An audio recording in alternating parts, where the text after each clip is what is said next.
everybody, welcome. My name is MJ Pestridge. Welcome to another Titanic video. As promised, I'm going to show you my GPU settings for how I run the game. I'm going to go through everything here. If you have the same NVIDIA GPU, then you can easily follow along and set it sort of according to your system. If you have an AMD video card, then it's going to be very much different, but there will be similar settings. So first things first, go to the adjust image settings preview and set this to performance. This tells your graphics card that the most important thing is having smooth sort of performance in whatever application you're going to use, and then go back and tick use the advanced 3D settings and then click take me there. Now make sure you click restore on this global section to make sure you're using all default settings, and this is for every other game that you're not applying in this program settings thing here. Now if when you click program settings this whole control panel box disappears and crashes, it means you've got a glitch in your driver, and you can either A, reinstall your driver, the glitch may come back, or B, which will work, go into program data, scroll down to the NVIDIA Corporation and go into the doctors, and there'll be two files here, NV doctors BO bin and B1 bin. Delete these two files and then restart your control panel. They will be regenerated and you won't crash when you click on program settings. Now image sharpening, I don't recommend using image sharpening regardless of whatever monitor or graphics card you're running, because what it does is it applies a texture-based sharpening effect on everything, and it will make it look a lot more less real, I guess is the word. It will look a lot more fake, basically. The textures in this game are really high quality. You don't need to enhance them. That's all that does, basically. Anisotropic filtering and anti-aliasing mode. Now you have two options with these two settings. You can either allow the game to sort out these two things, or you can say let your graphics card do it. Now if your game is handling it, that is the preferred way to do any game, to be honest, is allow your game, because it knows what it's doing. Your graphics card might do it better, but it could be glitchier. So click application controlled or off. One of the two. Just either turn these two off so your graphics card doesn't do anything for anisotropic filtering or anti-aliasing, and then basically the game will use your CPU and it will do it for itself. Anti-aliasing, gamma correction, or it will use your GPU, sorry, if you use application controlled, sorry. If you turn these off, it's your CPU that will do it, sorry. Gamma correction, if you're using a 4K monitor, I recommend turning that on. If you're running a 1080p monitor, then turn it off. You won't see any benefit. Fxaa, I seriously doubt this game supports it. This Fxaa, I mean, it might even tell you, but it's an old way of anti-aliasing, using the GPU as well, programs and games, but it's an older way of doing it. Most likely this game does not use this version or this way, so it's set off by default. Leave it off, to be honest. Transparency, if you're finding that you're having flickering, then activate it. If it's not flickering, then you can leave it off. I did see some flickering, so I will probably most likely turn this on, but it will take performance away, and whatever setting you use here you have to match in the game as well. So if I use multi-sample, I have to make sure I choose MMS filtering in the game menu, which I didn't see any options for that. If I chose SSS or SSMD or SSD or however it's mentioned, then I have to mirror that setting in the thingy. Again, I just turn it off to avoid the problem. I'll leave that at default and make sure you set your graphics card here. it'll go back to being all. It's only really if you've got multiple GPUs at the end of the day.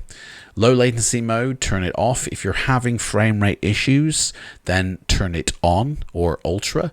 I'm not, so I leave it off. Max frame rate, I set this to off because the game locks my frame rate using my GPU, or rather my CPU, sorry. But if I wanted to use my GPU, I could turn this now to 60. And my GPU would actually lock the frame rate instead of my CPU, which is what the game will do by default. Use your CPU to lock your frame rate. Me setting this to 60, it now means my GPU and my CPU are both locking the frame rate. If you set it here, you don't need to set it in the menu. If you set it in the menu, you don't need to set it here. But know this, your graphics card will do a better job at setting the frame rate than your CPU will. I'm just going to leave that for now, actually. Multi-frame sampled AA, you can leave that off. But if you want to turn it on, then, you know, it's only really if you've got multiple GPUs at the end of the day. I don't, so I leave it off. This one here, again, you want to select your graphics card here. Choosing auto, it will choose to either use your CPU or GPU, whichever is the best. Power management, always select prefer maximum performance. If you're getting DXGI errors, then set it to optimal power. Shader cache, make sure that's set to on, and anisotropic sample optimization set to off unless you see flickery imagery, which I did, so I'm actually going to set that to on. But having it off means your PC will perform better, or your game will be less glitchier, like less stuttery. Negative LOD, if you've got a potato PC, click allow. If you want to see the most beautiful images, click clamp.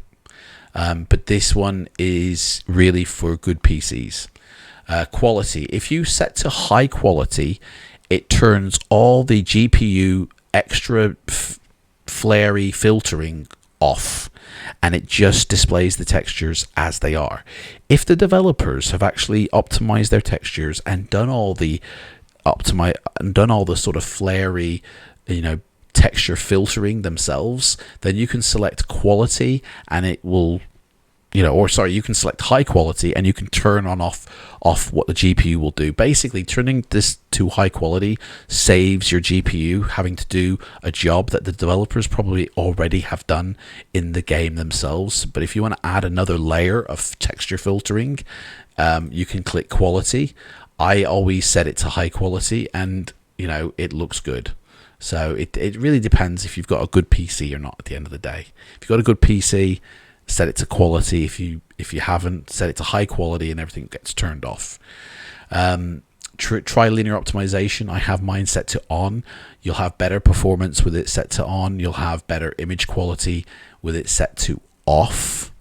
Threaded optimization, make sure, well, it's this one, you can set to auto basically, and your card will decide, but this basically means about multiple CPUs. If you've got multiple cores, multiple threads, and you set this to on, then it will kind of spread it out over all your cores, but by choosing auto it does that anyway, so just leave it at auto. Texture triple buffering, turn this off no matter what PC or no matter what cards you have. Turn this off. It basically it tries to render your demo 3 times. Man, you don't need to render your demo 3 times. Your PC's sweating. Turn that off. That's an old setting that's supposed to go in line with vertical sync to make it more smoother. But what it does is it queues up frames and sort of renders them 3 times in order to make sure that you're achieving your frame rate. But it means your PC sweats twice as hard. It doesn't make sense to me. So vertical sync I've chosen, you know, for my CPU to lock my frame rate. So if I turn this to on, now my GPU is locking my frame rates, and in the game menu I need to turn that off. Okay, so you don't need to have both of these turned on, both here and in the menu. Turn one on and one off. Either or, don't make a difference. Right, that's this setting. Configure surround physics, your processor. Make sure it's set to your graphics card and not your CPU or auto selected. This basically makes sure that your GPU is doing its job. In the change resolution section, like I said before, you always want to set this to native or recommended. Whatever it says under recommended or native, that's what you want to click. My graphics card has a bit of trouble with 4K. I run it down to 2K and it displays it a lot better.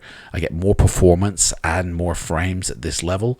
Obviously, I have multiple choices of refresh rates, so 60 or 30 or whatever makes a difference.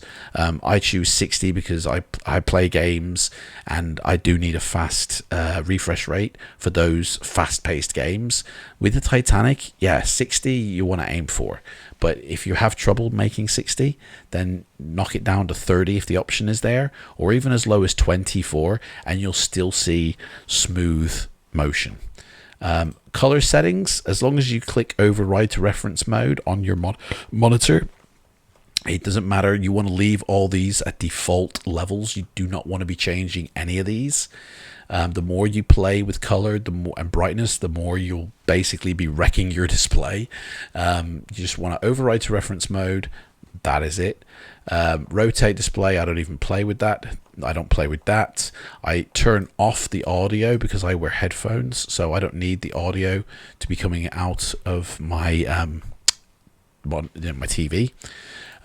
This one, as long as you choose perform scaling on the display and not on the GPU, I don't know why it says GPU there, that's a bit weird, but perform scaling on the display rather than the GPU, then it basically will leave it up to your telly or your monitor to make sure the aspect ratio is kept.